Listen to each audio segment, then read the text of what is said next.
You said that Imam al-Mahdi will not have to use YouTube, TikTok, Instagram and other social media to announce that he is the Mahdi. I understand that Imam al-Mahdi will not announce that he is the Mahdi. You are very correct on that part. But I think you made a mistake on that part where you said Imam al-Mahdi will not have to use TikTok, Instagram or YouTube. Where do you drive that conclusion from?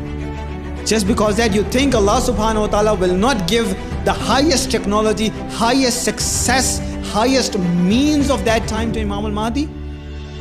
I think there's a mistake over there as well. This is the sunnah of Allah. This is the way of Allah subhanahu wa ta'ala, that how Allah subhanahu wa ta'ala does things. That Allah subhanahu wa ta'ala raises the truth from the roots, from the ground. Initially it looks very low.